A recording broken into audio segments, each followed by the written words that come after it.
Ok, bienvenue à toi dans cette vidéo dans laquelle on va parler du chapitre 4. Alors si tu suis le programme, c'est le quatrième chapitre de classe de première, chronologiquement parlant, sur les facteurs de production et l'évolution des technologies. On est dans le thème 2 sur la répartition de la richesse et donc on va parler du chapitre 4 aujourd'hui, les facteurs de production et l'évolution des technologies. Alors, il va avoir pas mal de notions aujourd'hui, mais t'inquiète pas, je vais tout expliquer, je vais tout détailler, tu vas voir, ça va être ludique et limpide, en tout cas je le souhaite. S'il te plaît, le temps que tu vas apprendre ici, tu peux vraiment le maximiser, d'accord? Tu peux en faire un temps efficace.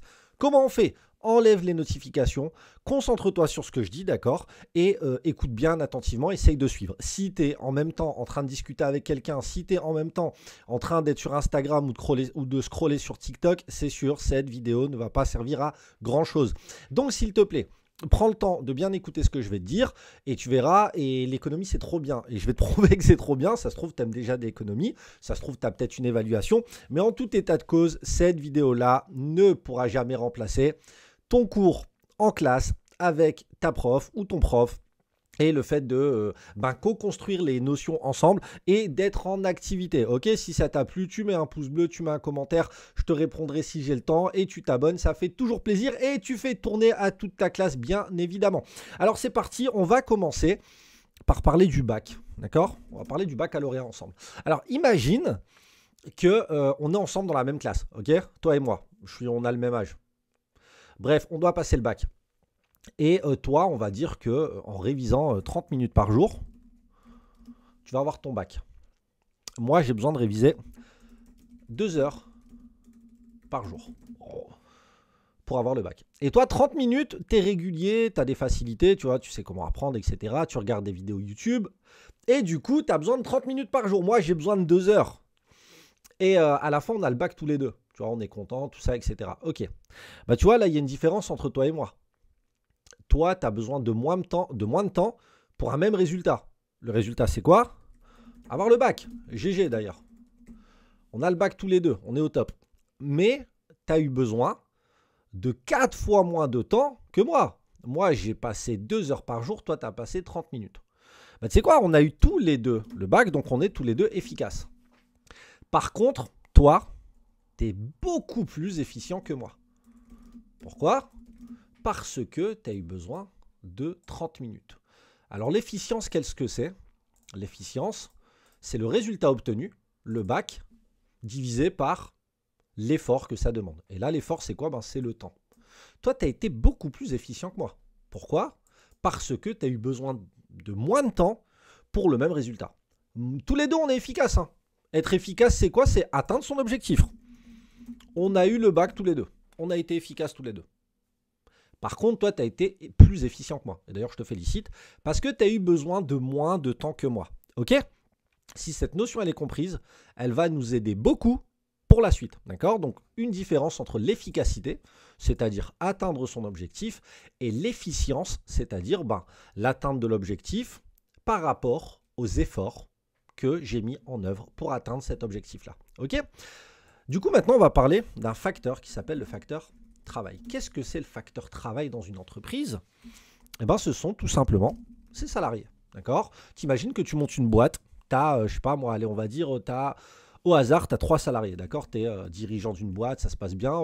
Vous vendez, je sais pas moi, des livres pour enfants. Ok? On va dire vraiment au hasard. Il y a un gros marché, tu vois, tu as senti une opportunité.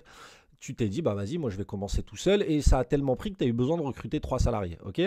Félicitations, d'ailleurs, je pourrais peut-être un de tes clients, mais bon, passons. Tu as 3 salariés, d'accord? Et en fait, tes salariés, ils peuvent te préparer un livre par heure, d'accord? Ils peuvent t'écrire un livre par heure. C'est des super salariés, c'est des super saiyans. Tu vois, ils ont pris des haricots magiques, laisse tomber. Donc, ils peuvent te préparer, t'écrire un livre par heure. Tu dis, waouh, c'est exceptionnel quand même. Mais en fait, tu te rends compte que finalement... Bon, tu sais quoi, un livre par heure, c'est pas assez équivoque, on va dire. Il te prépare un colis par heure, d'accord? C'est des très beaux colis avec des cadeaux, des goodies, etc. Tu vois, enfin voilà, tu envoies des livres et dans le packaging, tu as plein de trucs. Tu vois, il te prépare un colis par heure. Tu dis, c'est bien, Mais un colis par heure, moi-même, je pourrais en faire 4 par heure, tu vois. Et en fait, tu te rends compte que bah, finalement, il pourrait faire mieux. D'accord? Donc, ce que tu as décidé de faire, c'est que tu as décidé de leur octroyer des siestes. C'est-à-dire que tes salariés, là, ils peuvent aller faire une sieste. Et après la sieste, ils ont pris un fruit du démon. Et du coup, ce qui se passe, c'est qu'ils sont capables de faire 4 colis par heure. Et là, tu dis, what? Mais c'est un truc de fou. Et en fait, tu dis, ah ouais, non, mais la sieste, c'est game changer. C'est-à-dire que je leur ai permis de faire des siestes. Et donc maintenant, ils sont passés de 1 à 4 colis par heure. C'est un truc de fou quand même. Et bien, tu vois ça, ce qui s'est passé là avec tes salariés, c'est ce qu'on appelle des gains de productivité. Déjà, qu'est-ce que c'est la productivité? Tu te souviens l'efficience là tout à l'heure avec le baccalauréat? C'est-à-dire l'objectif sur le temps. Tu te souviens, tu as eu ton bac en 30 minutes. Moi, j'ai eu mon bac en 2 heures par jour. Ben ça, en économie, on ne va pas parler d'efficience, mais on va parler de productivité. Qu'est-ce que c'est la productivité? Ben, c'est ce que tu produis. D'accord? C'est ta production, en fait, divisé par, divisé ici, par exemple, par le nombre de salariés, par exemple. OK? Et donc là, tu te dis, ah ouais, ma productivité, là, au début, avant la sieste, c'était quoi? Ben, c'était un colis par heure. C'est faible, tu vois. Donc ma productivité, c'est quoi? C'est un colis par heure. Par contre, ils font une sieste. Ma productivité, ça devient quoi? 4 colis par heure. Et donc là, ici, j'ai bien des gains de productivité. Qu'est-ce que ça veut dire? Ça veut dire, attends, on va le mettre dans une autre couleur. On le met en quoi? Vas-y, choisis. Tu peux pas me parler, mais on va le mettre en marron. C'est-à-dire que ici, j'ai eu des gains de productivité. Qu'est-ce que c'est?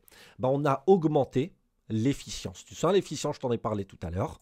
Et en économie, on ne va pas parler d'efficience, on va parler de productivité. La productivité, c'est quoi? C'est le nombre de colis que j'ai par salarié. C'est-à-dire ma production, là en l'occurrence, toi tu produis des colis, sur le nombre de salariés, là on va dire que tu as 3 salariés dans ta boîte. Tu vois?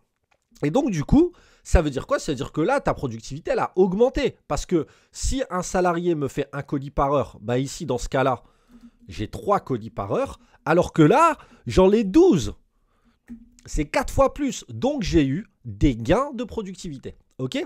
Ça, c'est la première chose que tu dois comprendre. Ça veut dire quoi? Ça veut dire que, en gros, dans une entreprise, tu as le facteur travail, tu as plusieurs facteurs de production. Le premier facteur de production, c'est le facteur travail. Ce sont tes salariés. Les salariés, ils ont une certaine production. C'est ce qu'on appelle, ils produisent des colis, des livres, peu importe. Ils produisent ce que tu veux, des lacets, des chaussures, bref, ce que tu veux. Et en fait, la productivité, c'est quoi? C'est de se dire combien mon salarié produit en moyenne. C'est quoi sa production, en gros, de mon salarié? Et du coup, de mon facteur travail, tu vois, de tous mes salariés confondus. Et du coup, tu peux te poser la question, la productivité, là, elle est bonne, mais on peut peut-être l'augmenter. Et du coup, si tu arrives à l'augmenter, tu as ce qu'on appelle des gains de productivité. OK? Donc, la productivité, pour faire simple, c'est quoi? C'est la production divisée par le nombre de salariés que j'ai dans l'entreprise. La production totale, bien évidemment. La production totale divisée par le nombre de salariés dans l'entreprise. Comme là, par exemple, ici, au début, ma productivité, c'est quoi? C'est 3. Et ensuite, la productivité, c'est quoi? C'est 12. D'accord? C'est-à-dire que j'ai augmenté cette productivité-là. D'accord? Ok, on enchaîne sur une autre notion. C'est qu'à un moment donné, tu as un salarié qui a un problème. Il a un problème, c'est qu'il y a un problème sur une machine. Tu vois, parce que forcément, pour produire, tu as des machines. Et il y a un problème sur une machine. Et du coup, il arrive à réparer cette machine. Et toi, tu lui dis, attends, comment tu as réussi à réparer ça? C'est incroyable, en fait. Comment tu as réussi à réparer cette machine-là? Et là, il te dit, en fait, une fois, j'ai fait un stage dans une entreprise et il y avait ça, puis à l'école on l'a vu, puis à l'université on l'a vu, etc. Donc c'est une machine que je connais bien, etc., etc. Et en fait, on se rend compte d'une chose, c'est que il n'y a pas qu'à l'école qu'on apprend des choses. Tu peux apprendre des choses dans la vie de tous les jours, tu peux apprendre des choses dans ton stage, dans un stage, tu peux développer des compétences toi-même tout seul, etc., etc. Et en fait, il y a un facteur qui est très important qui s'appelle le capital humain. Le capital humain, qu'est-ce que c'est? C'est l'ensemble des connaissances. C'est l'ensemble des connaissances et des compétences que tu vas acquérir lors de la formation, mais pas que, mais aussi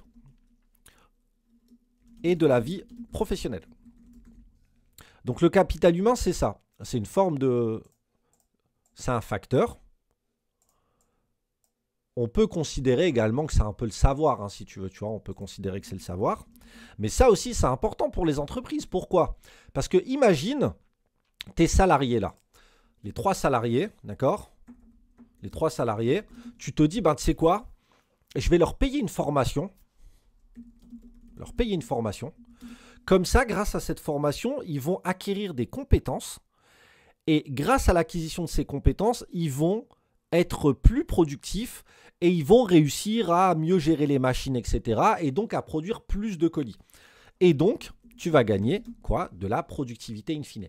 Donc, une manière aussi de gagner en productivité, c'est quoi? C'est de former les salariés. Tout à l'heure, on a vu la sieste, voilà, c'est un exemple comme ça. Ça permet d'avoir des salariés plus productifs, selon certaines études, notamment au Japon, hein, ils font ça.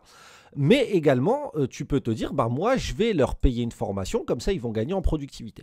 Et donc, le deuxième facteur qui est important pour une entreprise, c'est ce qu'on appelle le capital humain, le savoir. C'est l'ensemble des connaissances et des compétences acquises lors de la formation et ou de la vie professionnelle. Et du coup, ça aussi, c'est un facteur qui est important. On va voir un autre facteur qui est important pour une entreprise. Il y en a 4 en tout. C'est le facteur capital. Je te rappelle qu'on a vu le facteur travail. Le facteur travail, qu'est-ce que c'est? Ce sont les salariés de ton entreprise. On a le savoir, ce qu'on appelle le capital humain. Et également, on a ce qu'on appelle le facteur capital. Le facteur capital, qu'est-ce que c'est? C'est l'ensemble des machines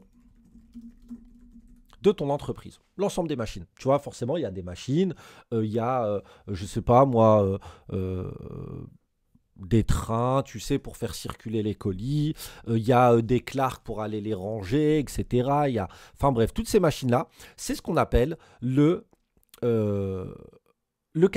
facteur capital, tu vois.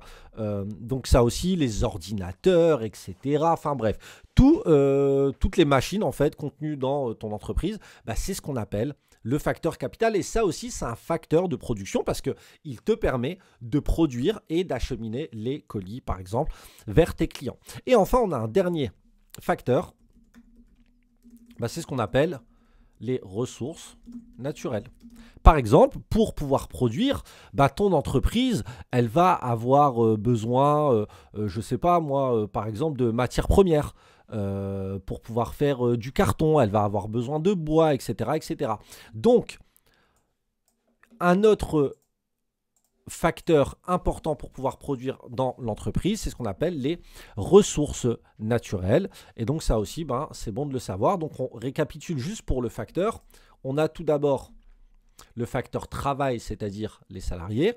On a le capital humain, c'est-à-dire le savoir, le facteur capital, l'ensemble des machines, et les ressources naturelles. Si le capital humain, tu as peur de te tromper avec le facteur capital, tu dis simplement le savoir. D'accord, il n'y a pas de souci, on te comprend. Et on a vu aussi une notion importante là pour cette première partie, les gains de productivité. C'est-à-dire que lorsque je permets à mes salariés d'avoir de plus de connaissances ou alors d'être plus en forme, etc., je peux augmenter ma productivité, c'est-à-dire mon rapport entre la production et le nombre de salariés, pour augmenter cette productivité et donc produire plus avec le même nombre de salariés finalement. Parce que là, regarde ici, j'ai toujours 3 salariés. Là, je fais 3 colis au total et là, j'en fais 12. J'ai toujours 3 salariés. Et donc, je produis plus avec le même nombre de salariés. OK? Voilà pour les gains de productivité. Et en réalité, quand on y pense, tu vois, mes machines, je peux me dire, par exemple, je vais acheter des machines plus performantes. Et donc, on va dire que, je ne sais pas moi, par exemple, les machines, elles sont capables, elles, de produire, je ne sais pas moi, on va dire, allez, 1 livre par heure, tu as vu, parce que tu envoies des livres. Donc, au début, tes machines, elles produisent 1 livre par heure. Et si tu as des nouvelles machines, elles vont te produire 2 livres par heure. Et donc, pareil, gain de productivité. Pourquoi ? Parce que forcément, avec ces nouvelles machines-là, eh ben, tu as augmenté la production totale, mais tu as le même nombre de machines. Par exemple, ici, tu as 2 machines. Alors, on va dire, ouais, tu as 2 machines. Chacune, elle te produit 1 livre par heure. Donc, tu as 2 livres par heure. Et là, machine plus performante, tu en as toujours 2. Mais au total, là, le total, c'est 2 livres par heure. Mais là, le total, c'est combien? C'est 4 livres par heure. J'ai exactement le même nombre de machines ici. Pourtant, je produis 2 fois plus de livres. Donc ça aussi, c'est une manière d'avoir un gain de productivité, c'est-à-dire d'acheter des machines plus performantes. D'accord? Ça aussi, c'est une manière de faire. OK? Est-ce que ça va jusque-là? J'espère que ça va. Donc, on voit qu'on peut faire des gains de productivité à la fois en formant les salariés ou en les mettant dans de meilleures conditions, mais également via les machines que je vais acheter. Ok, et du coup, lorsqu'on est dans une entreprise, il y a un terme, il y a un enjeu qui est important, c'est l'investissement.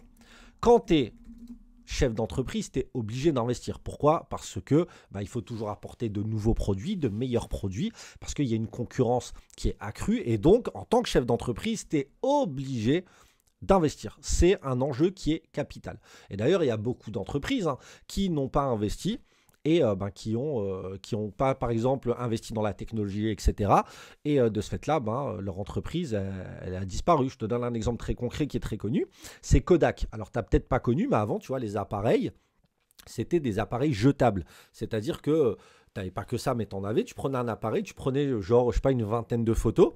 Et après, tu allais chez le photographe pour qu'il te les développe, tu vois, et avoir les photos. Ça n'existe plus aujourd'hui. Et Kodak n'a pas voulu prendre le virage du numérique. Et du coup, ça a été très compliqué pour eux, par exemple. Et tu as plein d'entreprises comme ça. Tu as Nokia dans les téléphones. Enfin bref, passons. Alors, donc il faut que l'entreprise investisse. Et l'investissement, qu'est-ce que c'est? Pour faire simple, c'est acquérir de nouveaux moyens de production. Voilà. L'investissement, c'est ça. Lorsque j'investis, lorsque tu dis, tu as investi au fait, c'est ça, d'un point de vue économique, d'un point de vue entrepreneurial, c'est le fait d'acquérir de nouveaux moyens de production. Et ces moyens de production, ça peut être, là, on va parler des machines en l'occurrence. D'accord? Donc, tu as 2 types d'investissement. Déjà, tu as l'investissement matériel et immatériel. Alors, l'investissement immatériel, on va commencer par ça. Par exemple, tu vois, tout à l'heure, je t'ai parlé de la formation des salariés. La formation des salariés, est-ce que c'est quelque chose que tu peux toucher? Le fait de former tes salariés? Non, ce n'est pas quelque chose que tu peux toucher. Si par exemple, tu fais de la pub, est-ce que c'est quelque chose que tu peux toucher, la pub? Non, oui, tu peux toucher les caméras, etc., les lumières, mais ce n'est pas quelque chose que tu peux toucher. Si par exemple, toi, tu fais de la recherche, tu vas investir de l'argent pour faire de la recherche et de l'innovation et du développement, ce qu'on appelle la R&D, etc., etc. Donc tout ça, c'est ce qu'on appelle l'investissement immatériel, c'est-à-dire que d'un côté, je vais investir des choses qu'on ne peut pas toucher. D'accord? Et tu as l'investissement matériel. L'investissement matériel, tu en as de plusieurs sortes. Alors, le premier investissement matériel que tu as, c'est simplement l'investissement de renouvellement. Qu'est-ce que c'est? J'ai une machine usée. D'accord? J'ai une machine dite obsolète. Il me faut des nouvelles machines. OK? Ça, c'est un investissement matériel de renouvellement. Ensuite, le deuxième investissement, c'est l'investissement de capacité. Qu'est-ce que ça veut dire? L'investissement de capacité, en gros, j'ai 2 machines et j'en veux 4 pour produire 2 fois plus. D'accord? Je vais acheter les mêmes machines, mais je vais augmenter la capacité de production. C'est la même machine. Par contre, j'ai aussi l'investissement de productivité. Et là, j'imagine que tu as compris ce que c'était. J'achète des machines plus performantes. D'accord? Donc, l'investissement de renouvellement, c'est quoi? C'est pour remplacer. L'investissement de capacité, c'est pour augmenter la production. Et l'investissement de productivité, c'est pour améliorer la production. D'accord? Donc, je répète, ici, l'investissement matériel, on va parler de machine, bien évidemment. J'ai une machine, elle ne fonctionne plus, c'est un investissement de renouvellement. J'ai une machine, mais je veux la même pour produire 2 fois plus, j'achète une autre machine, pareil, donc j'augmente la production. J'ai une machine, mais je voudrais une meilleure machine, donc j'achète une machine, mais qui est meilleure que la précédente. Et donc, on parle d'investissement de productivité. Ok, j'espère que ça pour l'investissement c'est compris. Déjà, si tu as compris la différence entre l'investissement matériel et immatériel, c'est parfait. Là, tu vois, hein, la définition, c'est pas une définition qui est compliquée. Acquérir de nouveaux moyens de production, point, c'est un investissement. Ok, et effectivement, si tu as les différents types d'investissement, alors là, franchement, chapeau, c'est déjà très très bien. Et en fait, tu vois, on va se poser une question. Moi, j'ai un exemple que j'adore, c'est l'exemple des pizzas, d'accord? J'adore les pizzas 4 fromages, c'est très délicieuse. Ok, j'adore les pizzas 4 fromages, mais imagine, j'ai une pizzeria, d'accord? J'ai une pizzeria et en fait, j'ai un employé et j'ai un four, ok? J'ai un employé et j'ai un four. Et je commence à avoir du monde, d'accord? La pizzeria, elle commence à vraiment, tu vois, ça commence à être bien et tout, tu vois, il y a beaucoup de personnes, j'ai mes habitués, etc., etc. Le four, ça va, comment ça, il fait l'affaire, mais un employé, ça suffit plus. Donc, je vais me dire, bon, est-ce que je prends un nouvel employé?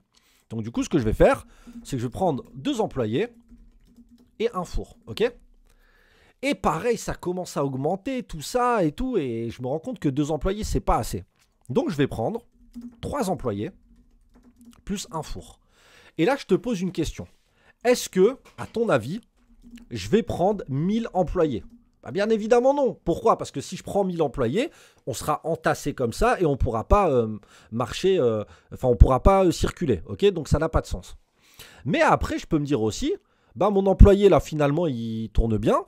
Et donc, ce que je vais faire, c'est que je vais prendre un employé qui travaille très très bien. Mais par contre, je vais acheter 2 fours. Parce que je pourrais produire 2 fois plus de pizza. Et je peux me dire, bah, tu sais quoi, mon employé là, il est incroyable, c'est Superman, c'est Luffy, mais je vais acheter 3 fours, il va gérer les 3 fours, etc., etc. Mais bien évidemment, je ne vais pas me dire, je vais avoir un employé et 40 milliards de fours, parce que bah, ça n'aurait aucun sens. Et d'ailleurs, je vais les mettre où? Je pense que tu as compris où je voulais en venir. Un employeur, un chef d'entreprise, un entrepreneur, et ça se trouve, tu seras entrepreneur plus tard, hein, il doit se poser la question de la combinaison productive. La combinaison productive, qu'est-ce que c'est? En gros, c'est de se poser la question, combien de facteurs travail je mets? Je te rappelle que c'est les salariés. Et combien de facteurs capital, machine, je mets? Et ça, c'est une vraie question en fait. Ça, quand on est chef d'entreprise, c'est une vraie question. Et c'est ce qu'on appelle la combinaison productive. Et l'objectif, c'est d'être le plus productif possible, avec bien évidemment le moins de facteurs capital. Est-ce que j'ai besoin, dans ce cas-là, de plus d'employés que de fours? Est-ce qu'au contraire, je dois augmenter mon nombre de fours, mais diminuer mon nombre d'employés, etc., etc. Et ça se trouve, la combinaison optimale, ça va être par exemple 5 employés plus 2 fours. Par exemple, hein, vraiment, c'est un exemple. Mais tu peux te dire ça. Je peux dire à 5 employés pour plus de fours, là je peux vraiment avoir une production qui est optimale. Par contre, si je commence à avoir 6 employés, ben, je perds de l'argent parce que ça me coûte plus cher, etc. etc. Et donc ça s'appelle la combinaison productive. Et on a aussi deux notions à voir pour finir ce chapitre. C'est qu'une fois qu'on a vu cette combinaison productive-là, on peut se poser la question. Ouais, mais en réalité, tu as vu, là j'ai 5 employés ici. Mais il y a un employé, son rôle, qu'est-ce que c'est? Son rôle, qu'est-ce que c'est? C'est de laver la cuisine. Ok. Sauf que moi, j'ai découvert une machine, un robot nettoyeur qui nettoie tout seul la cuisine. Tu vois, un petit peu comme les Dyson là. Alors, je fais pas de pub, hein, mais tu vois, l'aspirateur qui aspire tout seul et tout. Bah, moi, j'ai un robot nettoyeur qui est pareil. Et donc, je peux me poser la question, ouh là là, je vais peut-être remplacer finalement cet employé-là, l'employé-là, je vais peut-être le remplacer par mon robot. Et bien, lorsque on remplace la machine par un salarié, c'est-à-dire ici, c'est bien un facteur capital, hein, on parle d'une machine. Et là, ici, un employé, tu es d'accord avec moi que c'est un facteur travail, c'est un salarié. Et bien, lorsqu'on remplace la machine par... lorsqu'on remplace la machine pour faire le travail de l'homme, on parle de substitution du capital au travail. Qu'est-ce que ça veut dire la substitution du capital au travail? Ça veut dire remplacer l'homme par la machine. D'accord? Substituer, c'est remplacer. OK?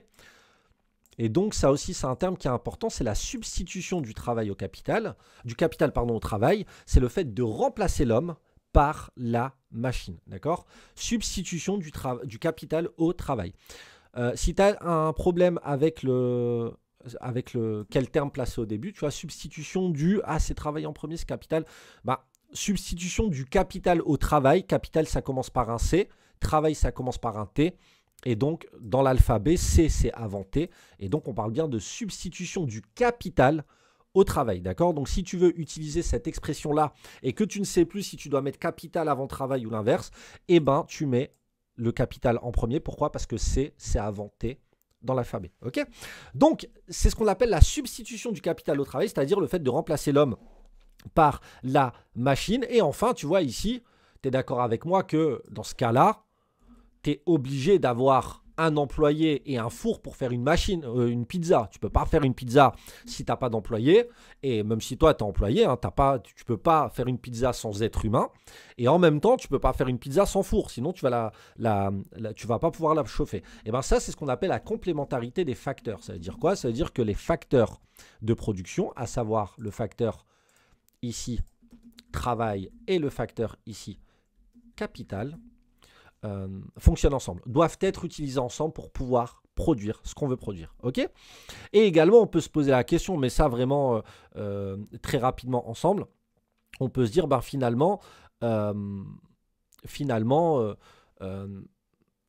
c'est dangereux pour l'homme de remplacer le travail par la machine, enfin de remplacer le travail de l'homme par une machine constamment.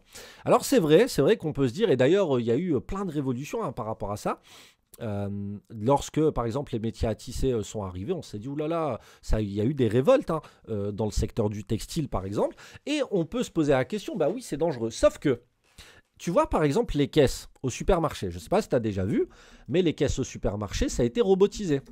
Oui, mais la maintenance, tu es d'accord avec moi qu'il faudra toujours des êtres humains pour la maintenance de ces machines-là, c'est-à-dire voir si elles vont bien, les réparer, etc., etc. Donc en fait, avec de la formation, les anciens salariés qui étaient en caisse vont être formés et du coup, de nouveaux métiers vont pouvoir être développés. En d'autres termes, ce que je te dis, c'est que à court terme, c'est vrai que ça peut avoir un impact significatif et un mauvais impact pour les salariés de robotiser les emplois, mais à long terme, ça peut quand même créer des nouveaux emplois et des nouveaux secteurs. Ok, donc ça, c'était la petite anecdote pour conclure.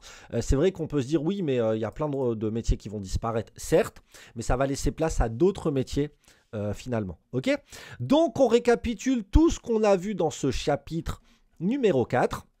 Sur les facteurs de production, on a plusieurs facteurs de production. Le premier facteur de production, c'est le facteur travail. Ce sont les salariés de ton entreprise. Également, on a le facteur capital, ce sont les machines dans ton entreprise. Ensuite, on a le capital humain ou le savoir. C'est l'ensemble des connaissances et des compétences acquises à l'école et dans le parcours scolaire et également en dehors ou dans le travail. Et on a également les ressources naturelles. Okay, on a parlé de productivité. La productivité, c'est quoi? C'est le rapport entre ce que je produis et le nombre de salariés ou le nombre de machines, c'est-à-dire mes facteurs de production. D'accord? Et on a vu que on pouvait augmenter cette productivité, on pouvait avoir des gains de productivité en formant par exemple les salariés ou alors en investissant de nouvelles machines. On a vu plusieurs types d'investissements. On a vu l'investissement matériel de renouvellement de capacité ou de productivité et on a vu également l'investissement immatériel. Et enfin, on a vu ce qu'était la combinaison productive, la substitution du capital au travail et enfin la complémentarité des facteurs. J'espère que ce cours t'a plu et j'espère que ça t'aidera vraiment à comprendre ces notions, à cartonner ton examen et surtout à voir que finalement l'économie, ça peut être sympa. Si ça t'a plu, un petit pouce, ça fait toujours plaisir. N'hésite pas à t'abonner. fais tourner à toute ta classe et bon courage à vous et prenez soin de vous et merci pour les pouces bleus et tout ça. Et si vous avez des questions, posez-les.